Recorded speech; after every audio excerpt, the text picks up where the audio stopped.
Hello and welcome to 2025. This is episode 10 of the Gordy Gubbs Podcast. I'm your host, John Gubba, and over in Seattle, my good friend Gordon Hill. Gordon, Happy New Year. How the devil are you? Very well, thank you, and a Happy New Year to you and everybody that is going to be watching this. Yes, a new year. Hopefully, we have got people watching. I think the audience is growing. But anyway, plenty to talk about on today's show as we embark on year 2 of the Jim Ratcliffe era and look ahead to Sunday's first match of 2025. Personally, as things stand, I've lost all faith in Ratcliffe and his Ineos group. I think they're making it hard for Ruben Amorim. Before we talk about the Liverpool game, what's your overall view of where you think we are right now as a football club?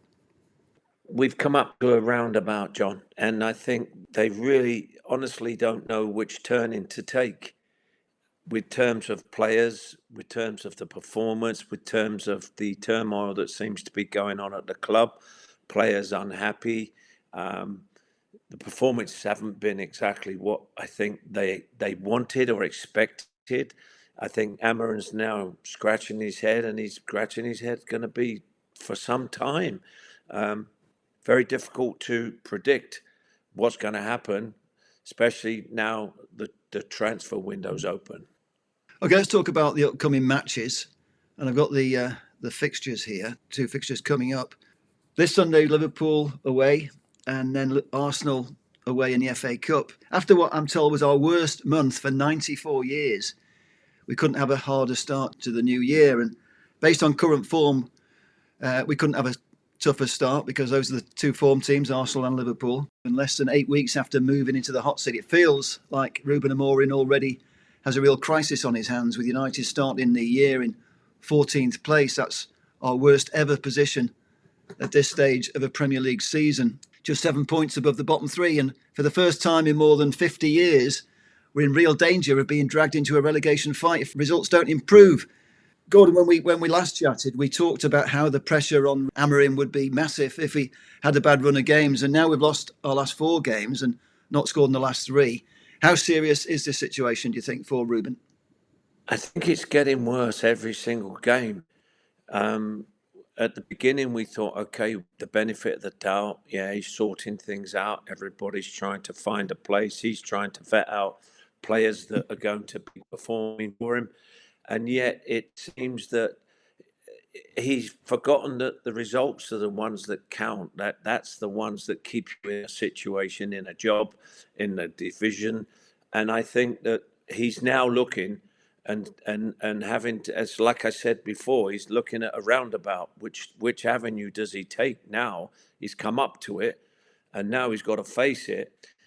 I think he's in a dilemma, and I think he's now got players that are not happy. He's got injuries, so I think the issues are there, but I don't think he's letting people know how deep those issues are. Plus, the club is in turmoil as well, with trying to sort out contracts for players. So it's not a nice situation to go into the new year.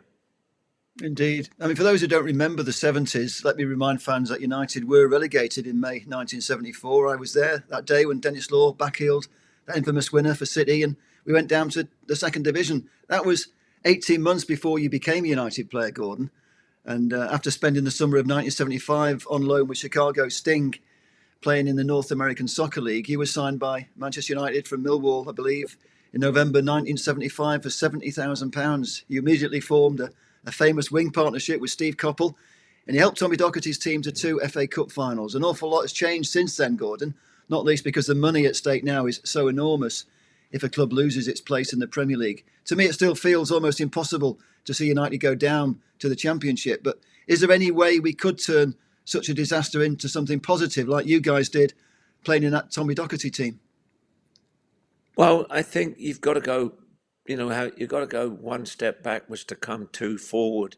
And I think at that time when United was in the 2nd division, I was in the 2nd division with Millwall, and we knew that they were class. We knew that they would bounce back. They were in charge of the 2nd division, and I played against them twice And the first time we played at Old Trafford, we got a mulling, an absolute thrashing. It was like being in the lion's den and being known as the den at Millwall. It was the opposite feeling. So they come back, and I was, very fortunate enough to join that night, the great squad. And basically there, we were playing the type of football that was the United style, the United way. And they got two wingers, myself and Stevie, who was great partnership. You had the likes of Pearson. So we made that come back into the first division in them days. And we started to look at how we could climb up. But it's not so much that. It was the actual form that the boss had got, Tommy Docherty had got, and something that has been carried through on, attacking from Samat to Doc to Atkinson to Fergie. You could see that the trail was still there and it was still being led. And then all of a sudden we seemed to have hit a brick wall and said, we need to do this, this, this. We've changed direction. We changed ownership. We lost the identity a little bit, John. And so everybody now is, yes, Man United is a great club, but not a great team.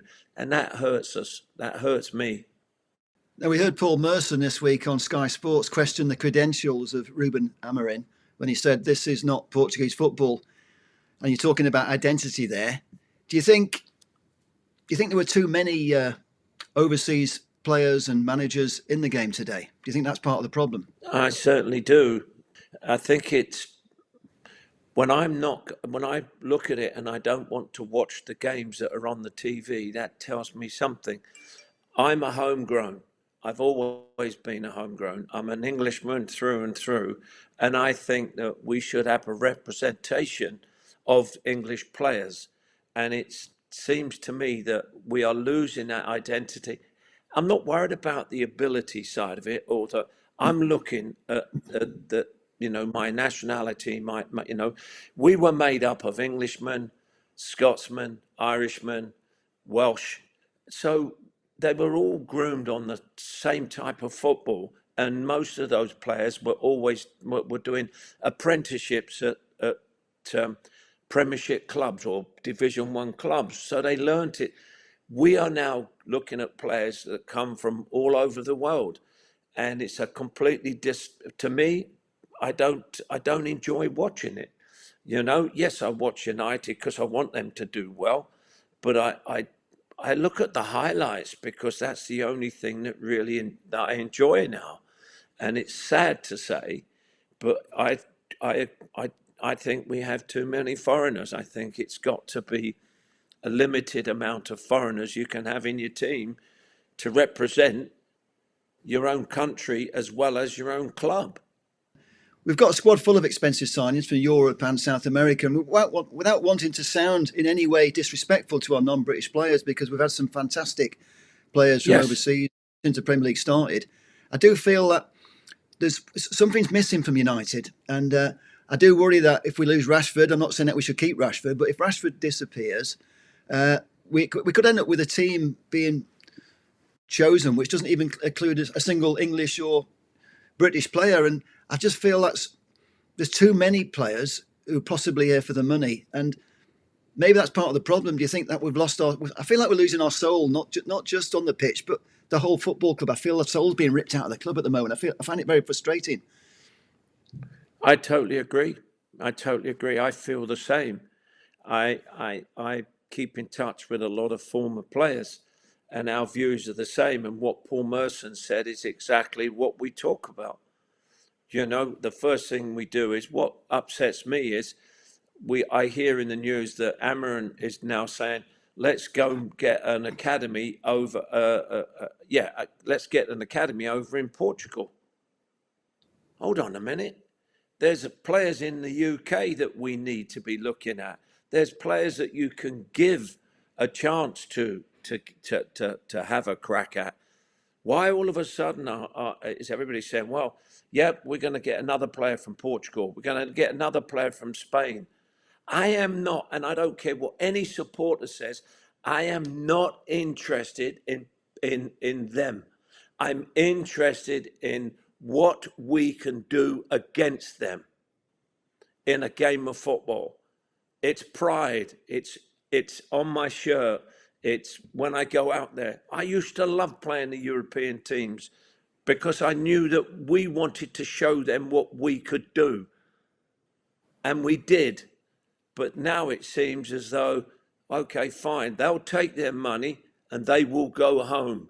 What I'm worried about is because of the way the financial fair play and the profitability rules apply now, there's going to be pressure on United to sell the young homegrown players. So we're at risk of losing players like Kobbie Mainoo and Garnacho. Okay, Garnacho is an overseas player, but he's homegrown. And I feel like it could backfire because we've got the club into such dire straits. Well, the Glazers have, because basically the money's run out, hasn't it? So it seems the whole situation seems quite idiotic to me, because why do you bring a manager in when he doesn't want to use the players that he's got and he needs to have different players to fit his formation? It seems crazy to do that when you haven't actually got any money. So there was a lot of pressure on the football club to sell players, to be able to bring new players in. And obviously it seems that they want to get rid of Rashford. But the problem is he's on such high wages, it's going to be difficult to get rid of him, isn't it? Oh, yeah, it's catch-22, John. You can't, you got to give a little to get a little. Unfortunately, he's made his stance, and if we're going to bow down and as I said it before, if we're going to bow down to a player and say, oh yes, we're going to play you a player, and he doesn't produce it, then I look at it and go, well, that's the culture gone out the window. That's that's gone completely, and I don't like it. But no player is bigger than the club. If somebody comes in with a good offer and you accept it, then you move on. We're talking about players in this club that need to be moved on because, John, they are just not good enough for United. Might be great for some other club, a smaller club, but not for United. They have to have a standard that is impeccable and is excellent. And unfortunately, we're looking at it now, and we haven't got it. And it's frustrating because not only are you hurting the supporters, you're also hurting the fellow players that want to play, want to really do it. The top-class players, United are known for top-class players. If you've put them on top-class money, nobody else is going to want to buy them. They're just going to loan them. And if they loan the player, they're still not going to buy him because it's too much money. And, why move if you're sitting on 350 grand a week? Who's going to afford it in today's game? And the only people that can do it are the Arabs. They're the only ones that are going to be able to afford it. And, what we read is he's turned that down. Yeah, that you go there for the money, not because that they get the crowds or the football is excellent. You've got one man and his dog watching them. But it's something that is embedded into United, and it's upsetting to see what is happening.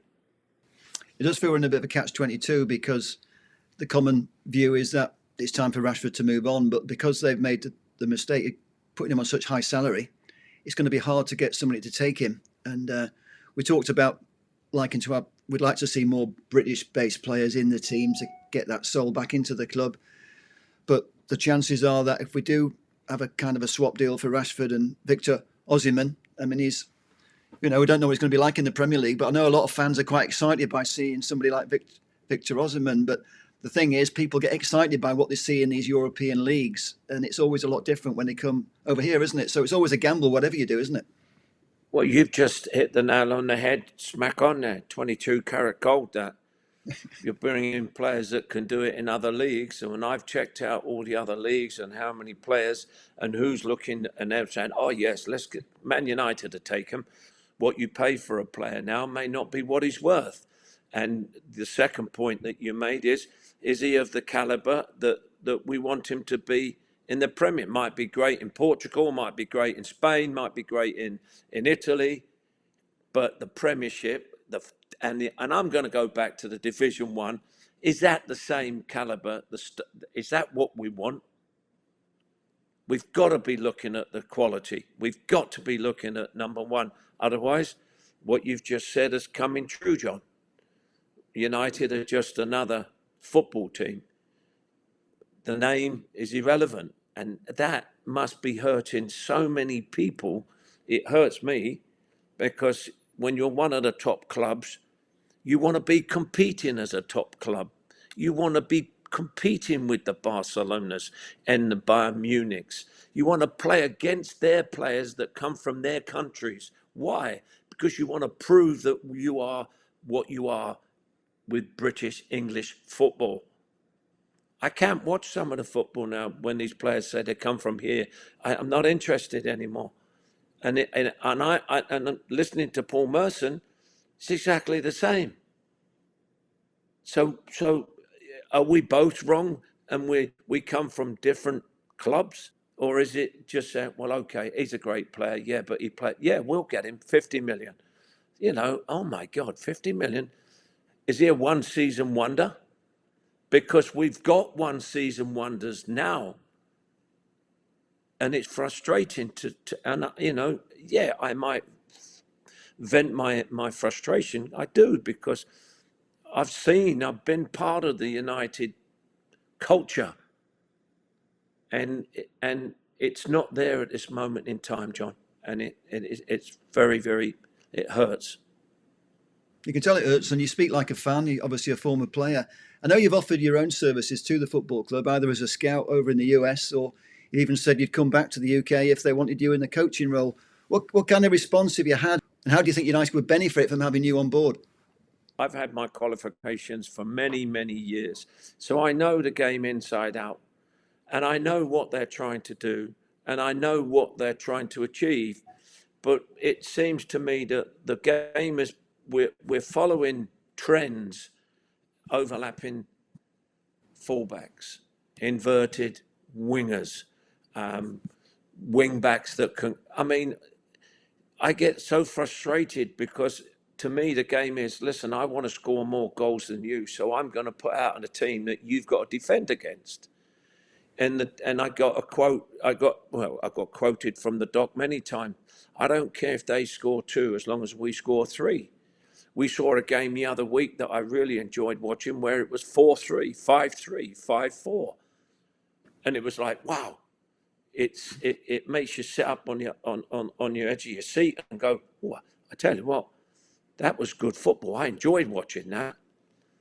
Sometimes now you can't do that. So to offer my services, yeah, I'd go back there, yeah, and I'd kick a few asses because, hey, they're not producing it.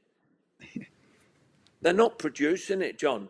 And that's the most frustrating thing about it, is that, yeah, I know what they need. I know these wingers need to attack more. I know they need to go down the line.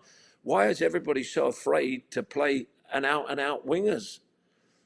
You know, and midfielders that can actually, you know, your Robsons and your Kenos that can give you that bit of bite, and then back you up, and everybody goes forward. Everybody, I mean, I don't see it. I see that you have to play up, back. You know, like it's you get to the byline and they decide to come back again. You've got centre forwards that we've got. Apparently, we got centre forwards that very rarely head a ball, and yet our results against these teams have been, we got beaten by teams that have got these players in their teams, and they've scored goals. So to me, I'm looking at it not only as I'm looking on the tactical side of it. I'm looking at how you'd approach it and how you. I got nothing back. I won't get anything back, John. I can tell you that. I won't get anything back. But it doesn't stop me from wishing and hoping that they can at least turn out a performance. I remember the supporters used to say, we don't mind if we lose a game as long as you show that we're trying to win it. If that's a question, if that's a problem, then I mean, yeah, let's sit back and defend, because that's what we're looking at now. Defend. Okay, they ain't scored. We'll get a 0-0 draw and we're at home. How dare people come to Old Trafford and take points off of us? They're doing it quite willingly and they're doing it quite openly now, which is frustrating, which pees me off. The game has changed insofar that I think a lot of fans now, it's only about the results. They want to see United winning and they can't see the long-term plan. Obviously, at the moment, we've had 3 games where we haven't scored a goal. So, you know, Busby used to say football was about entertaining the crowds, and they worked hard during the week. They want to come to Old Trafford to be entertained. I don't feel we are being entertained anymore, but I feel it's a lot more basic than that. Do you understand why fans are feeling disenfranchised? I know I've had a lot of responses to the last 2 videos I've done where I've called out Jim Ratcliffe and particularly what he's done to the AFMUP. I just wonder what you think about that kind of thing. And I know you mentioned privately, or not privately, you've talked about it before publicly about how you gave up your season tickets. Do you feel any regret about giving up those season tickets? No, John, I don't. And one of the reasons is that I pay for my, but first of all, supporters that think that I used to get my tickets for free. I didn't. I paid for my tickets. I chose my tickets. I paid for those tickets. I paid for them for 30, 40 years. I paid for those season tickets. And I liked those season tickets. And unfortunately, because I couldn't go, I had them for family and everything else. When I was told that I was being moved, that was it. I have no problem with that. But then I thought, and I looked at it very seriously, and I gave up at the end of the day by saying, no, I don't think I'm going to take these tickets that I was offered. They were offered. They weren't in a better position. So I said, no, thank you. Why am I paying my good earned money to a club that are paying an absolute fortune to a player that I don't rate? And I'm watching a team that is not up to scratch. Why am I paying their wages? Why am I paying their wages? I think that's how a lot of the fans feel. I think a lot of the fans are feeling the same, and from a different direction, so far that they feel like they're being made to pay for the mistakes that have been made by the football club with the ticket prices. I mean, you're coming from a slightly different direction, but it's the same thing in my mind. The football club, on the one hand, they're penny pinching and making difficult choices that are alienating former players and fans. But on the other hand, they're wasting millions. I mean, we've seen this year alone. We mentioned it before. I think we've got rid of Erik ten Hag, Ruben van Nistelrooy. You had to pay to get Amorim into the football club, and we've wasted millions. And then we're making these cuts which are alienating former players and the fans that have been going for a long time. And I just feel the direction I wanted to sort of try and take you into was talking about the future of the game, because for me, what I'm worried about is that we've got now 11 American owners, or 11 football clubs in the Premier League that are either fully owned or part owned by Americans. And you know what it's like over in America, and the ticket prices over there are so much more expensive than they are here in the UK. So I feel 2 things. One, we're moving towards much more expensive ticket prices, not just at Old Trafford, but right across the Premier League. And I feel unless fans stand together, that this is going to become a much more burning issue for right across the board. And on the other hand, I also feel that the Super League might have gone away, but it hasn't gone away, because we've got the UEFA basically now got a 3-tier league. We've got the Champions League, we've got the Europa League, we've got the Conference. We've got Real Madrid and Barcelona and Juventus who took UEFA to court, and they've kept alive the idea of having a new European structure. They've got a marketing company who came up with a plan a few weeks ago, which they announced just before Christmas, I think it was, and they called it the Unify League. And that would be a 4-tier. So they've gone from having a closed shop, I think it was going to be, the Super League was going to be, was it 20 teams? But now they're talking about a 3-tier league because they want to open it out to make it more acceptable to a wider fan base, I suppose. But what I'm really trying to say is that I feel that there's a whole jockeying for position. You've got FIFA as well. You've got the Club World Cup next year over in America where you are. It's going to be 32 teams. And that's really them putting their hat into the ring, because everybody wants to have a piece of the pie going forward. And I feel what I'm worried about is at the end of the day, whether it's the American owners who have taken over these Premier League clubs, or whether it's the Arabs coming in from a different direction, they've got control of Newcastle, obviously, and Man City.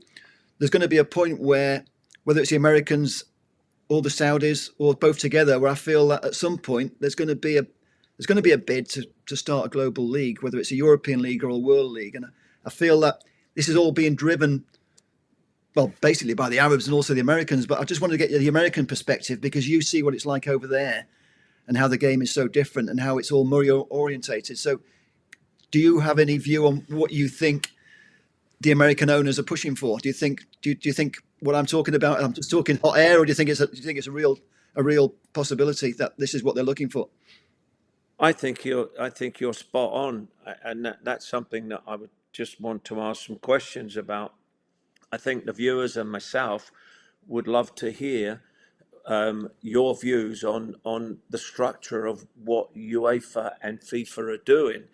Over here in the States, you've got the NFL is governed by the owners. They can tell you what they're doing, what they're not doing, and I think that is becoming more evident in English football. We are known now as the world team, so to speak, playing at a venue which is England, and they call it the Premier League. It's now being infiltrated all the way through the system. The case over here in the States is that, okay, somebody gets a franchise, and it's a franchise. If it doesn't work, John, they pick it up and they take it to somewhere where they're going to be wanted. We've seen it here, Cleveland Browns. They moved overnight. They got X amount of big trucks. They came in, it whipped all the gear, and that was gone. And if it doesn't work, they pick it up and they take it. You can't do that with English clubs. But what you're doing is you're taking you're giving them, the fans, the opportunity to see their teams, and there's no relegation or promotion. So that means that the owners that can control it, which is fine, it's theirs.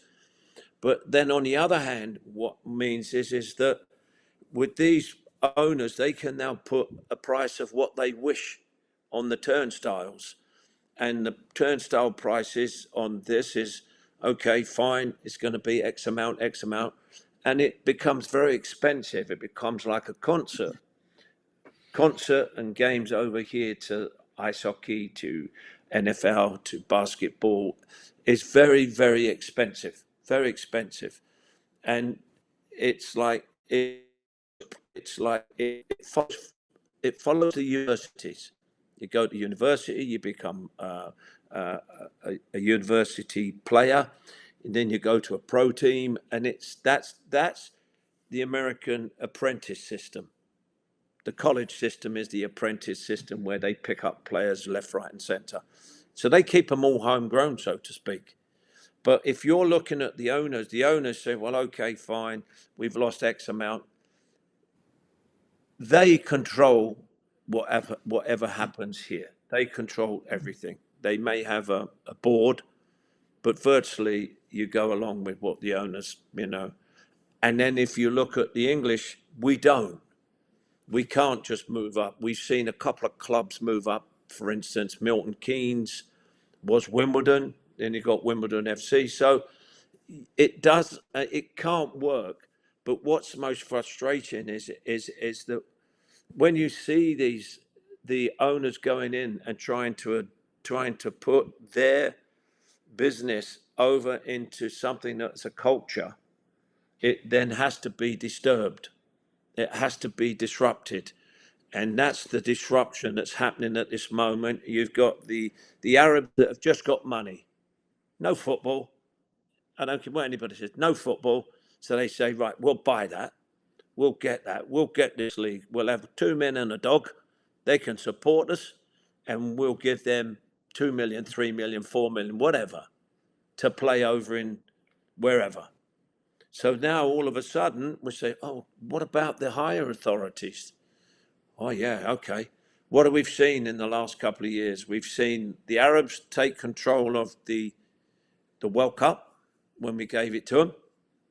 And then you saw the Americans now have got control of the Club World Cup and the World Cup. So it's gone completely from where I thought it might be, where you had to be established before you got something. It's now, well, okay, money is just going to be able to buy it, John. Money, and the Arabs have done that. But then they've said, right, well, let's go to England and buy the clubs. And American owners and the businesses said, let's go in and buy the clubs. And I think that's what's happening. And Ineos have gone in and done the same. I don't have a problem with Americans or Arabs or anybody else for that matter having a stake in English British football clubs. But where I feel there's a problem, and this is what I've been advocating for a long time, and people have not really been listening to me, probably because it will never happen. But I feel unless we've got protection for Premiership, well, elite football clubs in England, top two divisions at least, unless we've got protection like they have in Germany, where we have a fan ownership model, I feel unless we've got protection for football clubs, we're always going to be at the mercy of any owners doing whatever they like. So we could have a situation, okay, it's only happened here with, you mentioned Wimbledon, but what's to stop the owners of Manchester United or Arsenal or Chelsea deciding that there's going to be a new World Super League going to be run by whoever, maybe funded by the Americans and the Saudis together, or the Saudis or whoever is going to fund it. And then they're going to move Manchester United to Singapore or Liverpool to Shanghai or whatever. I mean, it might sound ridiculous, but that's the world that I feel we're moving towards. And whether it's where the football club is based or whether it's what the ticket prices are going to be, and as you've said, the ticket prices in America are so much more expensive than they are here. I couldn't believe it. Pre-season tour ticket prices for friendlies with 3-4 times the price that they are of going to watch at Old Trafford. So the Americans know that there's a lot of more money to be made from ticket prices. And I feel that that's what we're losing. We're losing our soul, and it's all about business. And okay, football clubs are businesses, but the only way for me to keep the soul of the football club is to engage the fans and to have some kind of fan involvement in terms of protecting the football club. And that can only happen with either government intervention or Premier League intervention. I don't think the Premier League would make those changes on their own, but we've seen with Chelsea how easy it is to get rid of a foreign owner when they got rid of Abramovich. So governments can do what they want. I mean, in China, they protect their football clubs because you can't just go over there and buy a Chinese football club in the Chinese Super League. And also they protect their own homegrown players by saying you can only have so many overseas players. And I think... Can I ask you a question, John? Tell me. Can I ask you, you give me your views on what you think you would, as a player and as supporters that are listening, what would you bring to mind to business? What would you say should be done or could be done? You said the German system. Please explain. Well, I think there's two systems that work in the world, and you've got the German system where the German clubs are protected because they've got a 50+1 ownership model. It doesn't stop the Allianz or Adidas. They've got 3As who are the big three sponsors. It doesn't stop them from pumping loads of money into Bayern Munich. They're one of the richest clubs in the world, but they're 50% owned by the fans. So what it means is that the owners can't, for example, move the football club. They can't do ridiculous things with the ticket prices. They can't decide, right, we're playing in blue for the rest of time because we don't like red anymore. They can't do things that the football fans don't really like. And whether it's a German model or whether it's the Spanish model works quite well for Real Madrid and Barcelona, where all their fans vote for the president. So if the president doesn't look after the football club, he gets voted out and then bring a new guy in. I'm not too sure about the legalities of the Spanish system, and it only seems to work for a handful of clubs. I know Real Madrid, Barcelona, there might be a couple of other ones that have that system, but that does protect Real Madrid and Barcelona, and it obviously has worked very well for them for a long time because they've been the dominant clubs in Europe. But I feel whatever the system is, I feel the role of the football regulator, and although a lot of people say you don't want politics getting involved in sport, but I feel the role of the football regulator or the government or whoever is going to take charge is to protect football clubs in their local communities. One of the things I've noticed over the last couple of weeks, and I've been doing videos calling out Jim Ratcliffe and Ineos because I think they've let us down. They've made false promises for me. They talked about putting the Manchester back into Manchester United, but I feel they've actually shown the other side, and they're basically running it purely as a business. And it's how do you make this company make money? And in so doing, they're ripping the heart and soul out of the football club. And when we first on this channel started to campaign to try and get the Glazers replaced by bringing in new owners, people remember that I did quite a lot of videos of Michael Knighton. At the very centre of all those proposals was always a fan ownership role. And the magic number was 25.1%, because this is what people fail to understand with Jim Ratcliffe. Because he's got more than 25.1% of the football club ownership, nobody can do anything without his approval. You don't have to own 50% to control the club. If you've got 25.1% of a club, nobody can do anything without your approval. And that's why I feel the fans need to be in that situation. And obviously the fans are not going to spend billions of pounds buying shares, but there's nothing to stop an allocation of that quantity being allocated to the fans, and how that's distributed needs to be decided. But I don't think the fans necessarily need to spend billions to get those shares. But having said that, with a football club like Manchester United, we're supposed to have 1 billion fans. If they all put a couple of pounds in, that's 2 billion, isn't it? So the numbers, however you work the numbers, I don't really care how you work the numbers. All I care about is giving the fans a stake in the football club, and the minimum stake for the fans needs to be 25.1%. And whatever you think of Michael Knighton and what he was trying to do with our campaign to get people to pitch together to try and buy the football club, that was what was always the central point of the whole discussion. It was all about taking control of the football club and letting the fans have 25.1% of the football club. And I don't know how we achieve that without political intervention. And the only way we get there is by all the football club fans working together. And as we saw with the Super League, when something happens that they don't like, they can all unite overnight. And I feel that unless other clubs work together with us, which should probably be through the FSA, the Football Supporters Association, they seem to be the best people placed in my mind from what I've seen.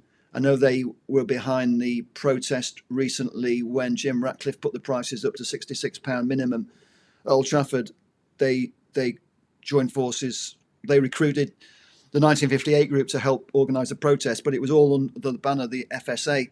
And I think that the only road to salvation for me, because I feel a lot of people are feeling that our game is being stolen off us, the working class game that we grew up watching and playing, it's being taken off us by all these rich dudes, these investment banks, these Arabs, the Saudis.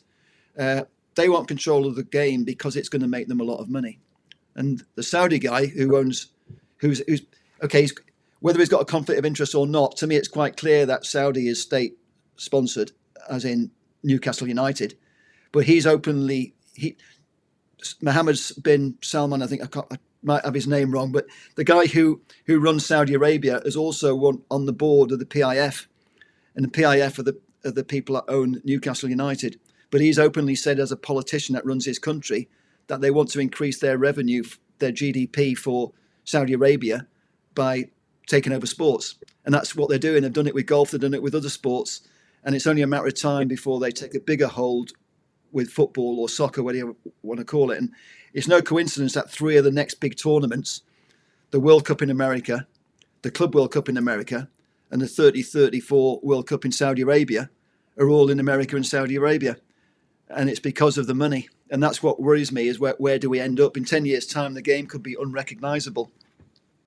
If that's the case, then surely it's got to take its toll on the players. And obviously there's got to be more coming through for the players. And it's going to, obviously they're talking about the safety factor of players.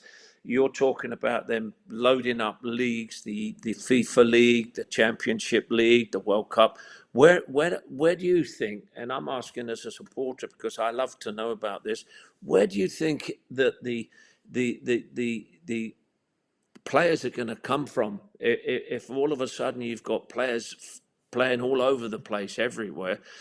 What do you think it's going to do for the players' toll, for the safety? Because we're seeing injuries now. I'm seeing injuries to players that were quite common in my day, to have a hamstring or bit. But you seem to know about what the FIFA and UEFA and the Americans and the Arabs seem to be doing. And you're talking about two different things, Gordon. You're talking about, one, the players' well-being because they're playing too many matches, and that's a result of the guys who own the football clubs wanting to pay the players more. And if you pay the players more, you've got to have more matches to pay for it, and also they want to make more profits. But on the other hand, you've got who controls the game. And that's the big question that we don't really know the answer to. You've got UEFA, who are strong by virtue that all the best teams in the world, or most of the best teams in the world, are in Europe. Then you got UEFA, then you got FIFA, who are thinking we're getting left behind here because UEFA have got the Champions League, the Europa League, the Conference, that 3-tier structure. That's why they've come up with this Club World Cup, because that's their bid. That's their attempt to try and stake their claim to having some kind of club-based competition. And okay, at the moment it's going to be every 4 years, but nobody knows if it's going to be successful or not. If it's successful, there's nothing to stop them doing it every couple of years or every year, and that could be the World Super League. And then on the other hand, how are the Saudi Arabians going to have a real stake in football, not just by staging the 34 World Cup and having a handful of teams? I think there's 4 teams in Saudi Arabia that are state-sponsored, and you've got Ronaldo, who's getting £4 million a week playing for one of those teams. They're not going to be happy just playing among themselves.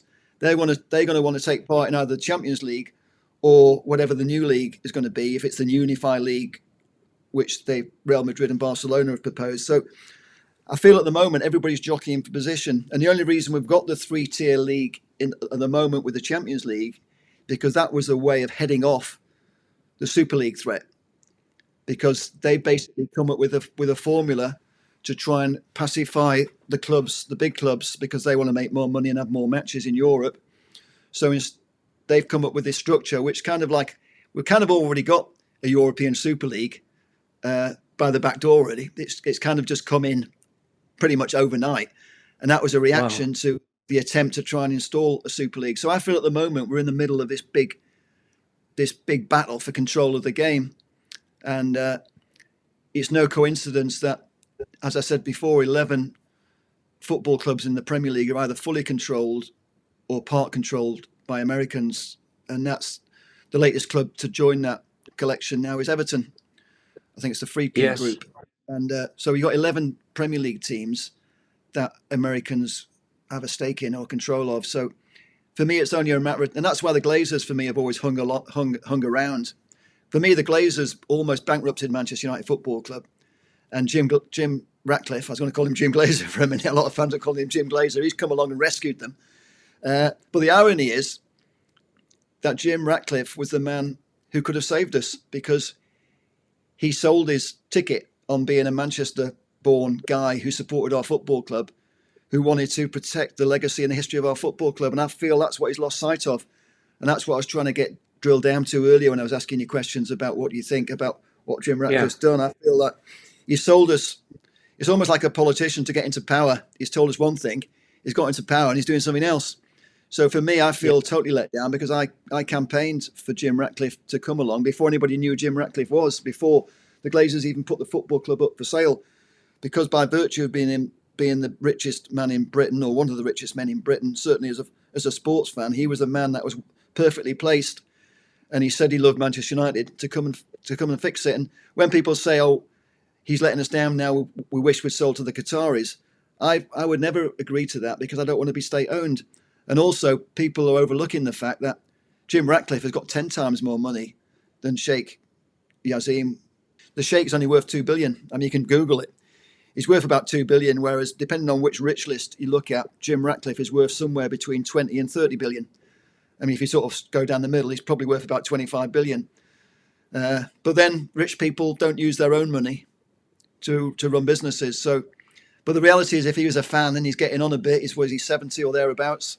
If he's really doing it for his own legacy, I thought he was wanting to roll into town and become the hero and give us what we wanted. And before he retired, to have United winning trophies again, playing in an upgraded stadium. But what I fear now is going to happen is that they want to build this 100,000-seater stadium. The ticket prices, I know for a fact, they're not going to be anywhere like what the ticket prices are at the moment. They're going to be far more expensive. So all that's going to happen is we're going to alienate the fans. We're going to lose the legacy fans who can't afford to go anymore. It's going to be like going to the theatre. And it's going to be the whole soul of the football club and the sport is being ripped away. And maybe it's too late. Maybe we've already lost the battle. But while I've still got energy and the ability to debate and argue, I will still put forward the idea that I think we need to protect our football clubs by having some form of some form of fan ownership. Yeah, John, that was fascinating. Even I am fascinated by what you've come out with and explained it. I'm very much on the player side of it, where I'm looking at players, I'm looking at the quality, and it seems to be that the club are not the quality that stands with the name, and the players and everybody else seems to be okay, that they're going along with it, so to speak, which is frustrating, because it's the cost to the club, and it's a cost to the supporters who know the club and have lived through the good days, and the culture, which the culture of excellence is being lost, which is sad from me, and I think the culture of excellence needs to be rebuilt. And I agree with what you've just said, and I'm fascinated. And thank you very much for enlightening me on this. I'm Well, I don't sure have. that. I'm not speaking to all these guys firsthand. I observe what goes on in the world, and like I Yes. do speak to certain people, and I speak to you, and I speak to lots of other people in and around the game. But to me, I mean, you live in America, and you see how. I mean, it's run as a business purely, isn't it? They all make millions. All the football clubs in the NFL, they're making, I think, is it an average of £50 million a year? It's a money tree, isn't it? And that's what they want.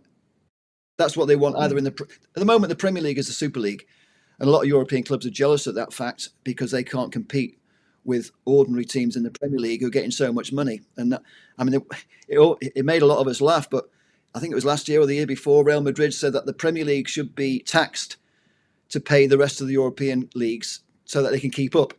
And that really tells you where they are, because they see their stranglehold. They see their stranglehold being taken away. So the reality is that you and I, we're both football purists. You as a former player, me as a fan.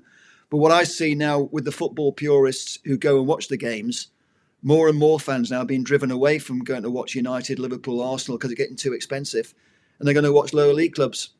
And I think a lot of people love the fix of going to see the local team playing local I love fees it. where they're not paying too much money, getting their pie and their pint and standing on the terrace watching a football match. I love it.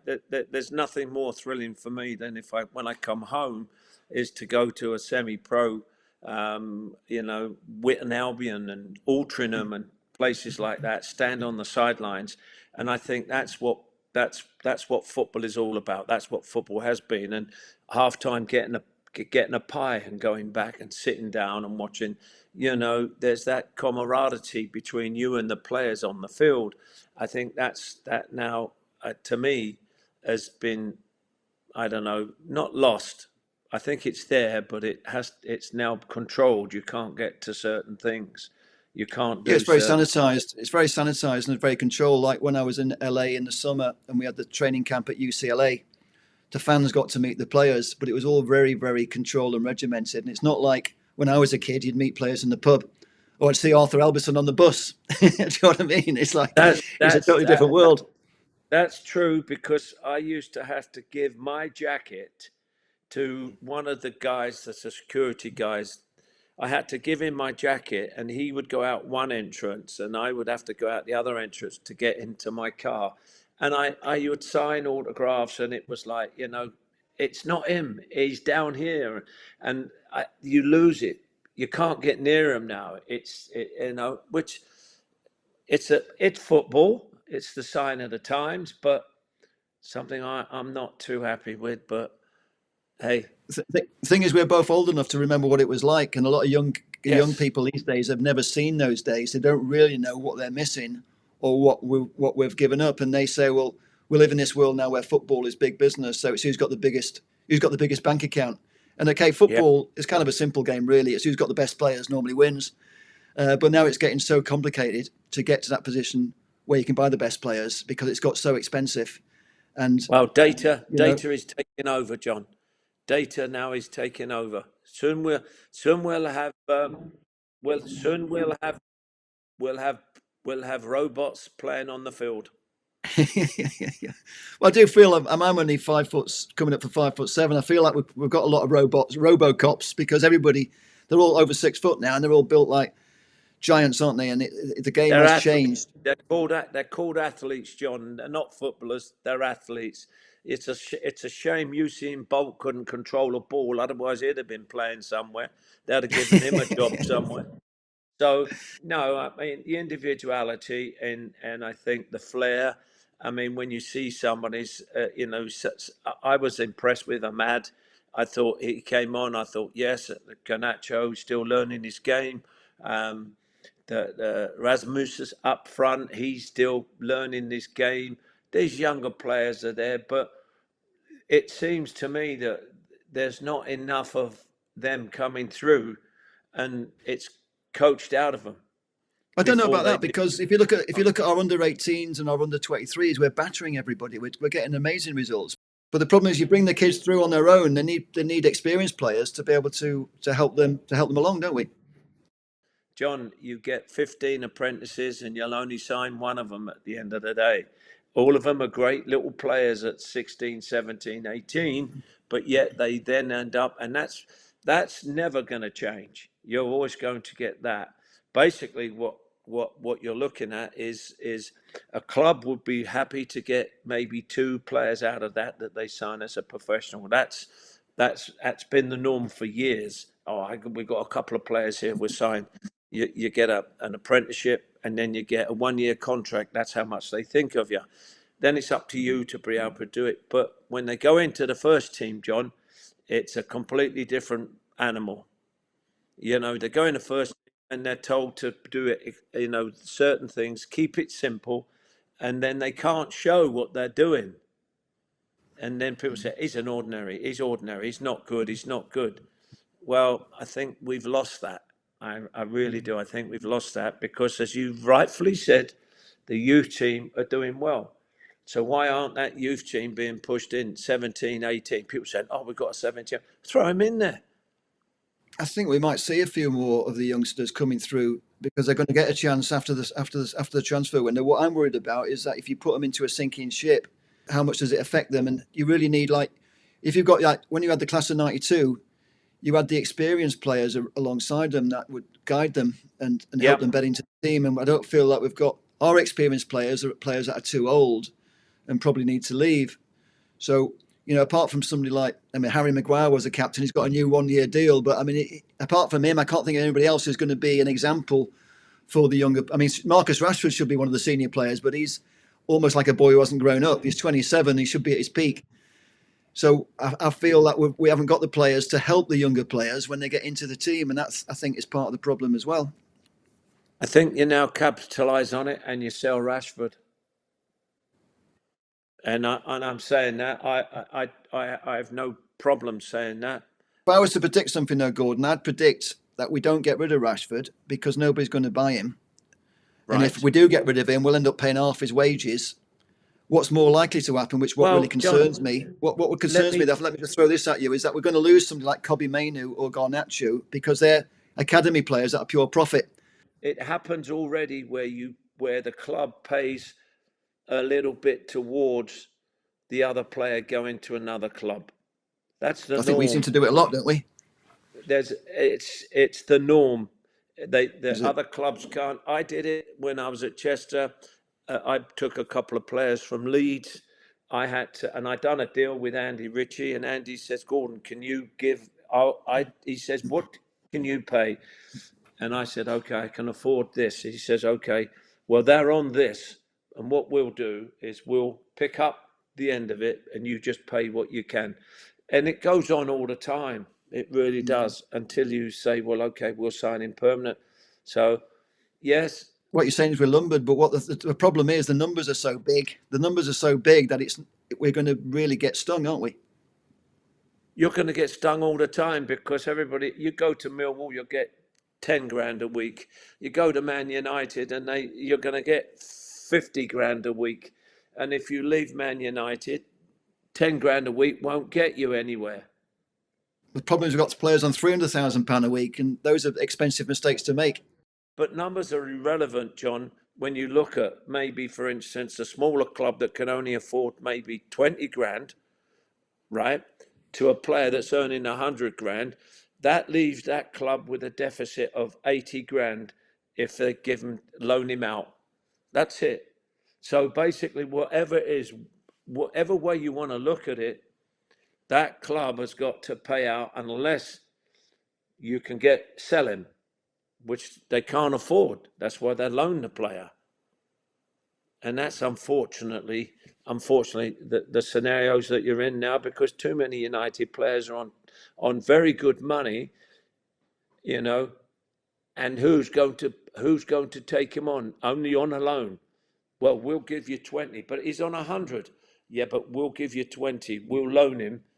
Club are quite happy to get him off his books, but they haven't really got him off their books. They've just incurred a bigger debt.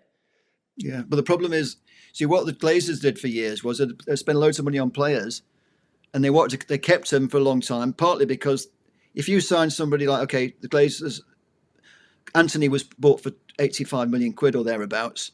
Well, if he's on the balance sheet as an 85 million pound asset. So if you sell him for 40, you've just basically thrown away 45 million pound from your balance sheet. So sometimes they keep the players, even though they're not worth that amount of money, just to justify the balance sheet. You know what I mean? So things have changed now because the rules have changed. But I feel that's one of the reasons that we got into this mess in the first place. Because Ed Woodward, who was probably the worst ever, he was looking at the balance sheet. So when you get all these players, if you make a mistake, you can't afford to give them away because all of a sudden your balance sheet looks rubbish. Gone, isn't it? Yeah. And that's part of the problem. So we've hung on to players for years. Okay, sometimes from the other side, a player doesn't want to leave because he's getting paid stupid amounts of money. So he's not going to leave because he's getting well paid for sitting on the bench and taking it easy. But, I think most players want to play the game, don't they? So, you give him a good contract. He's not going anywhere until his contract is up, unless he decides to go.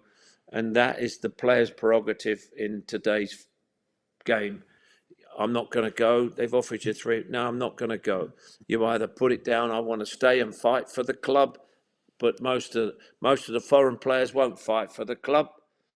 They'll pick up their wages. They'll say thanks very much and go somewhere else and take their suitcase with them.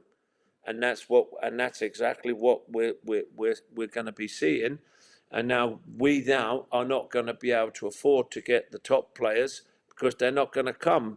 We've missed out on so many top players because they don't want to come to a club that's not going to win anything, not going to challenge anything. The players are going. Yes, they're getting good money. Yes, they're going to be challenging for titles. But if there's no titles, I ain't going to go there. I'm not going to go there. Why? Well, what are they challenging for? They're not in Europe. They're not going for this. They're not going for that. They struggle to stay in the league. What do you do? And then those smaller clubs haven't got the finances to do that, John. So then they can't afford the players that are coming out of the top clubs. And if a club gets promotion, they get a player and they give him Premiership wages. What happens if they get relegated next season? They've got a problem because they've got that player on their book. So it's all swings and roundabouts, and that's the game, and we've had a fabulous chat on I'm more understanding the leagues and the way that you put it across, which is fair. And I think that they're saying, as owners and businessmen, we want to play more to get more money, and we've now got to pay the players to be able to play, and we now given them a bigger squad to play. So you've got 30 players to choose from, and now we've got the World Cup where we've got a ton of countries coming in the World Cup. We're going to get to the bidder, so to speak, which could be the Arabs, and it certainly is America. And so now you've got this, it's like one big mass. The game has become exactly what you said. Who is the power? They're all sharing it at the moment. They're all sharing it and arguing with each other. Yeah. I hope people are interested in what we've been talking about. And we have talked for a long time as usual. But I do. Anybody who's sort of, hopefully they've kept up with the conversation, because I know you've frozen a few times over in Seattle, but I think generally the message has got across. I hope I haven't waffled on too much, but I get on my hobby horse and sometimes I get a little bit carried away, but I do feel quite strongly about protecting the game, and I just wish that more people would be taking it into consideration and thinking about what's going to happen in the future, because at the moment I just worry that too many people just all they're thinking about is how much money can they make from the game, and they don't think about the future.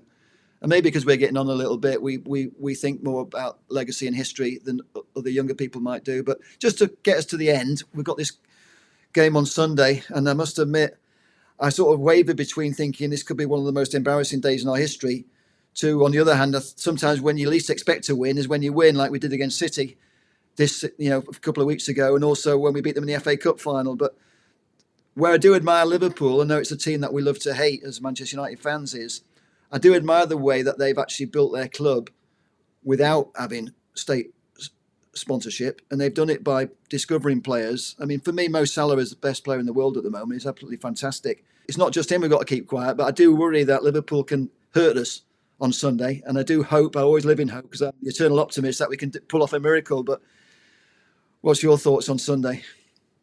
Well, John, I mean, we've seen the Liverpool team, and they're red hot at the moment, and everything they're doing is coming off, and players are performing. Players are performing better for Slot than they did for Klopp at this present time. They're giving him and you look as a player, say, oh God, we've got Liverpool. What you're trying to do is you're trying to keep the collateral damage down as much as possible, especially if you're having a downer and you're going to, say, for instance, Anfield. You get nothing at Anfield. You get nothing. You get a shower and a cup of tea, and that's cold. So basically, you're not going to get anything. You've got to go there, and you've got to be able to do your job. Whatever Amorim does with this team, he's got to go out there and put. I mean, we're not asking miracles. We're just asking them. I would only ask them to give as much effort as they possibly could. Result is going to be what it is. But if they can put 100% in and give everything to that, then possibly, the new year might change. And then they've got Arsenal just after that. And Arteta's got, these new, I've seen it straight away, the new corner formation where you go, this is new innovations of ideas that are coming into the game, which I know about, and I'm looking, I'm going, why hasn't somebody done that before? And now Arsenal are doing it and scoring goals. And now all of a sudden, United have got to go there. They're going to, I hope that they go to Liverpool, win or lose. I hope they just go out there and give a absolute 100% performance. And I wish that they could do the same against Arsenal. And who knows? Amorim's got a big enough headache. He doesn't need any more Tylenol. I mean, he just needs to be able to say, at least they are, it comes away with his head high to say, we gave everything we got, but we got beat by a better team. I would totally agree with that. I'd love to see, even if we lose, I want to see our players give absolutely everything. And when you say we're not going to get a miracle, I think we do need a miracle, to be honest. But I must admit, a couple of games ago, I had this vision that we were going to lose 6 games in a row, and that was going to put the real pressure on Ruben Amorim. So if we lose against Liverpool and Arsenal, that'll be 6 games in a row. And I feel that what I fear is that the landscape, the discussion will change, and it'll be Ruben Amorim trying to hold on to his job. And that's what I fear. So for the sake of the football club, I hope that we can win one of these games. Yes. We'll break this sequence, because at the moment I feel we're on a very slippery slope. Absolutely. And that is a fact, John. At this moment, we could go to Fantasy Island and still lose. So basically, at the end of the day, John, we've nothing to lose now. The players have got to go out. Nice to see that Harry's got an extension to his contract. Great. It's nice to see that there's a little bit of stability coming in for him to be able to produce it. Now Harry needs to go out there and kick everybody else up the arse, and I mean kick them hard.